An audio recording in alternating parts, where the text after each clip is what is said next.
मरने के बाद क्या होता है मैं आपको बताता हूं, सुन लो। तो ये जो बाबा है ना, जिनको लोग मीठा बाबा, चिकना बाबा, गोरा बाबा, ये बहुत सारे नाम से बुलाते हैं, ये बाबा आज हमको बताने वाला है मरने के बाद क्या होता है ना। मैं कह रहा हूं आउट ऑफ द ब्रह्मांड का ज्ञान है, और अगर बिना सुने चले गए ना तो समझ लो बहुत बड़ी अपॉर्चुनिटी खो दोगे। सोचो एक बाबा इतना बड़ा जो सवाल है उसको जवाब देने वाला है।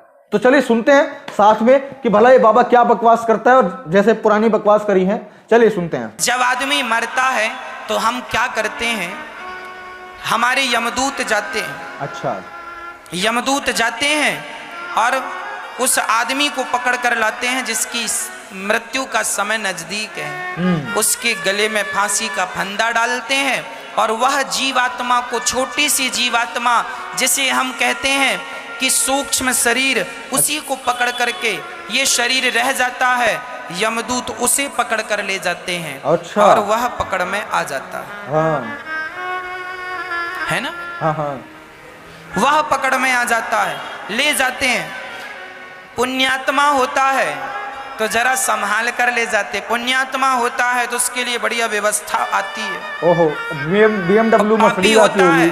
तो घसीट कर ले जाते हैं।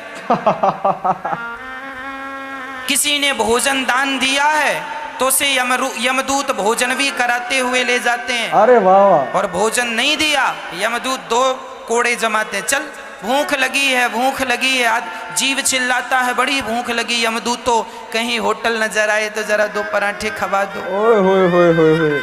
मतलब जो आत्मा निकल चुकी है, आत्माओं के लिए होटलों की भी व्यवस्था है रास्ते में जब यमदूत लेके जाता है।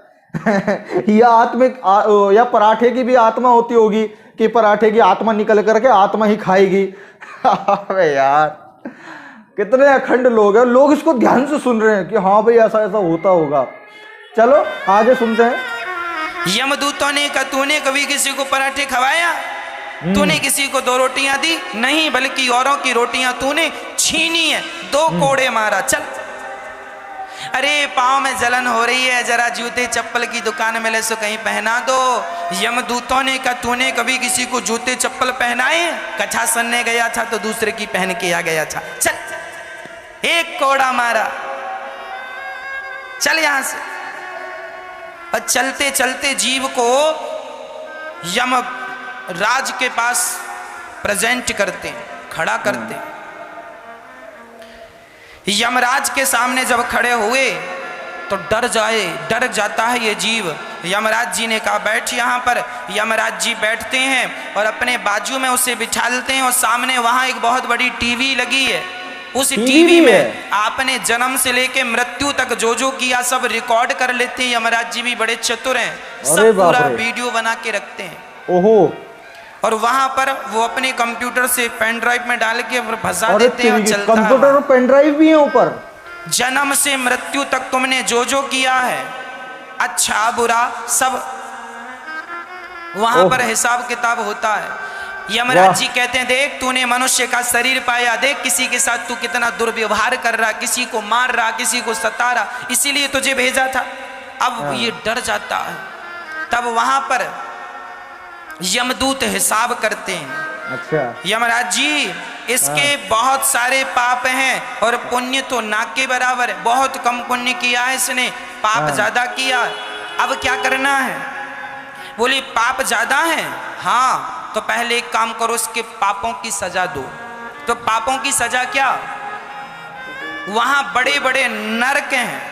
अच्छा। रौरव, महारौरव, अंध्रता, मिश्र, कुंभी, पाक, काल सूत्र, असीपत्र, वन, सूकर, मुख, अंधकूप, ऐसे बड़े बड़े नरक की व्यवस्थाएं उन नरकों में डाल दिया जाता। अरे नरकों में क्या व्यवस्थाएं हैं?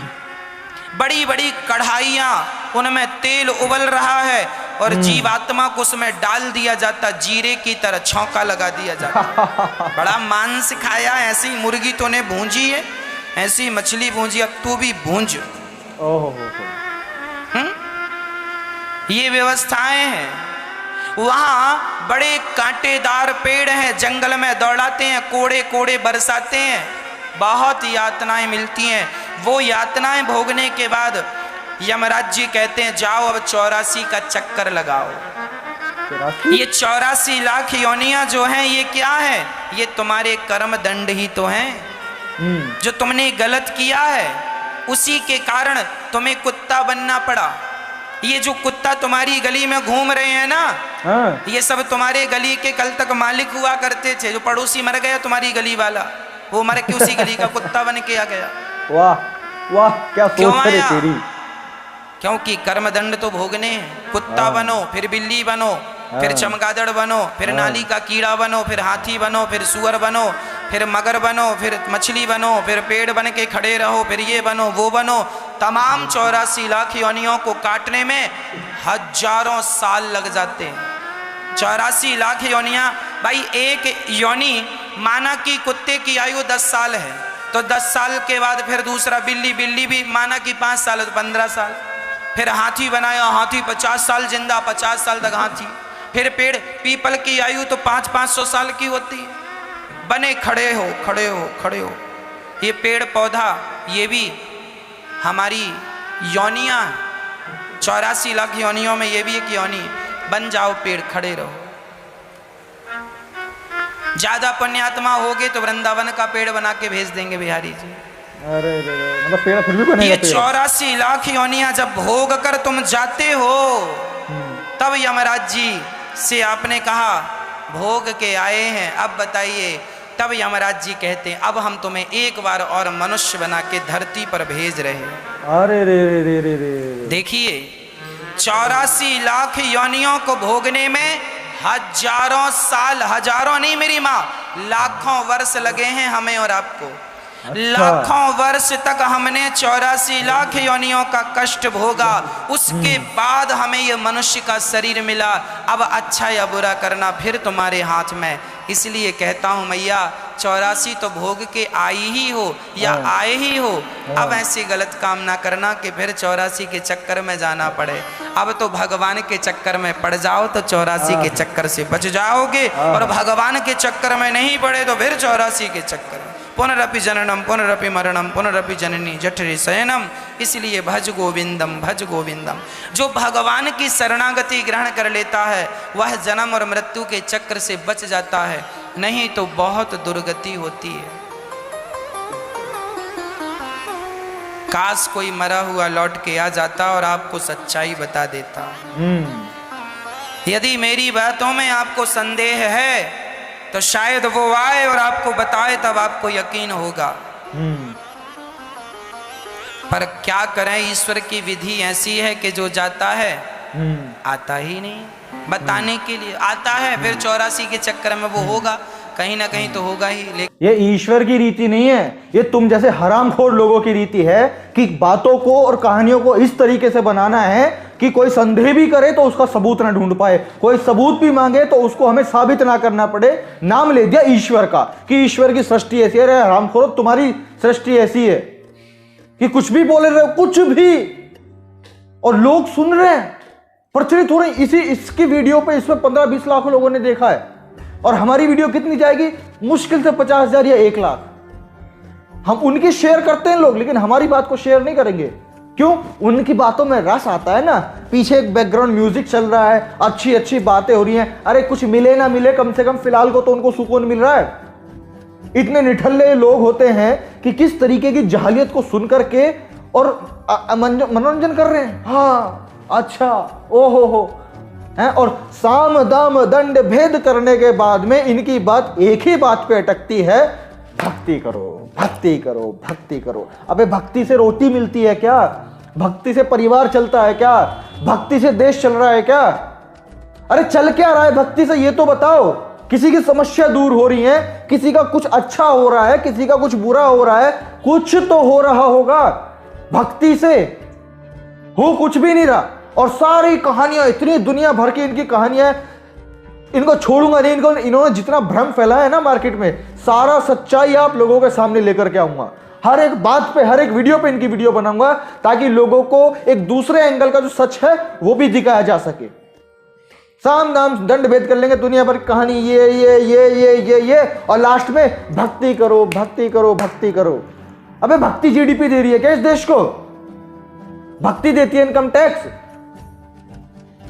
यार कौन सी दुनिया में तुम लोग रह रहे हो? और इनसे बड़ा सवाल लोगों से है मेरा, तुम्हारी कॉमन सेंस बिल्कुल समझती नहीं है कि क्या बात है क्या नहीं है। हद हो गई यार। तो इसीलिए जरूरत है ऐसे बाबाओं पर रोक लगाने की, ताकि ये ऐसी जो फर्जी कहानियां हैं, जो अखोर कल्पना है, वो लोगों को दिखा करके, उनको झांसे में फंसा करके उनसे पैसा ना ले सके। ये तो कुछ ही हिस्सा होता है एक 2-3 घंटे लंबे प्रवचन का, ये कुछ ही हिस्सा होता है। और इन पूरा प्रवचन करने के बाद में लास्ट में ये लोग ऐसे इन्फ्लुएंस कर देते हैं कि एक इंसान को अपने जीवन की कमाई का एक हिस्सा फला भगवान के नाम देना चाहिए, फला संस्था के नाम देना चाहिए, और हमें देना चाहिए दान में 10%, 20%, ताकि इस काम को हम आगे और बढ़ा सके। जो बकवास हम कर रहे हैं, इस बकवास को हम और लंबे लेवल से कर सके। अब सोच करके देखिए, ये काम इन लोगों ने कहां से शुरू किया था? ग्राउंड पे घूम घूम के शुरू किया, वहां पे जाकर के एक लोगों की मंडली बना करके वहां ये झूठ फैलाना शुरू किया। उसको फैलाने के बाद में लोगों से डोनेशन ले करके चंदा ले करके हैं, पंडालों में इन्होंने प्रवचन दिए, जागरण करके प्रवचन दिए, और आज उन लोगों से डोनेशन लेके, उन लोगों का पैसा लेकर के आज ये लोग नेशनल टीवी तक पर इसी तरह की बकवास करते हैं। उनसे डोनेशन लेकर के उन्हीं को जलील करते हैं, उन्हीं का पैसा लेकर के उन्हीं लोगों को प्रताड़ित करने का काम करते हैं। सोचिए कैसी व्यवस्था चली हुई है। और ये आप और हम जैसे लोग जो देश और समाज में, वही लोग इस चीज को चला रहे हैं। ये लोग उसी डोनेशन, उसी पैसे के चंदे से इतना बड़ा आज इन्होंने अपना वर्चस्व बना लिया है कि हम और आप जैसा कोई सामान्य आदमी इन लोगों से सवाल तक नहीं कर सकता। और अगर कोई करता है तो ये लोग उसको मरवा देते हैं, धमकी दिलवाते हैं, कानून दाव पेच में उलझाते हैं, किसी ना किसी तरीके से उस व्यक्ति को इतना ज्यादा प्रताड़ित करते हैं ताकि वो अपनी आवाज को बुलंद ना कर पाए। और लोग इनको आज भी मजबूत बनाने में लगे हुए हैं। तो इसीलिए मैं 2 चीजें आप लोगों से बोलना चाहूंगा कि ऐसा सबसे पहली चीज तो इन लोगों के प्रवचन सुनना बंद कीजिए, इन लोगों के पास अपनी माताओं बहनों को भेजना बंद कीजिए, क्योंकि वही एक ऐसी जड़ है जो एक परिवार को सींचती है। एक माँ ही वो ऐसी चीज है, एक मौसी, एक बुआ, एक दादी, एक नानी वो चीज है जो घर में अपने बच्चों को परवरिश देती है, उनको सिखाती है। और अगर वो पाखंडी रहेगी, उसके दिमाग में अंधविश्वास रहेगा और ऐसी गपोड़ कथाएं रहेंगी, तो क्या वो अपने बच्चों को, पोते पोतियों को, भांजे भतीजियों को ये कहानी नहीं बताएंगे? और जब बचपन में उनकी कहानियां दिमाग में बैठ जाएंगी तो इस देश को सोने की चिड़िया बनाना असंभव है। इस देश को कभी भी हम डेवलप्ड कंट्री नहीं बना पाएंगे। तो इसलिए जरूरत है सबसे पहले इन लोगों के इन प्रवचनों पे प्रतिबंध लगाने की, सब अपने आप से, क्योंकि इतने बड़े तो अभी ना हम हैं ना आप हैं जो इनका ये धंधा चौपट कर दें या बंद कर दें या फिर इनका पंडाल बंद करवा दें, चैनल बंद कर दें। लेकिन इतना तो हम कर सकते हैं ना कि हम देखना बंद कर दें। दूसरी चीज, जो लोग इन लोगों के खिलाफ या इन लोगों की बातों पर निष्कर्ष निकालते हैं, इनसे सवाल करते हैं, समाज में अवेयरनेस फैलाने का काम करते हैं, मैं कहता हूं कि देश के सभी लोगों की रिस्पॉन्सिबिलिटी बनती है उन लोगों को सपोर्ट करना, ताकि वो लोग अपने काम को और ज्यादा मजबूती के साथ में करके इन लोगों का जो ये मनगढ़ंत कहानियां फैलाने का जो धंधा है ये बंद हो सके। जो मिसगाइडेंस ये करते हैं लोगों को, ये चीजें बंद हो सके। तो इसीलिए बदलाव लाने का प्रयास कीजिए, वीडियो को शेयर कीजिए। मैं आपसे मिलता हूं अगली वीडियो में, तब तक के लिए बहुत बहुत शुक्रिया। Thank you so much.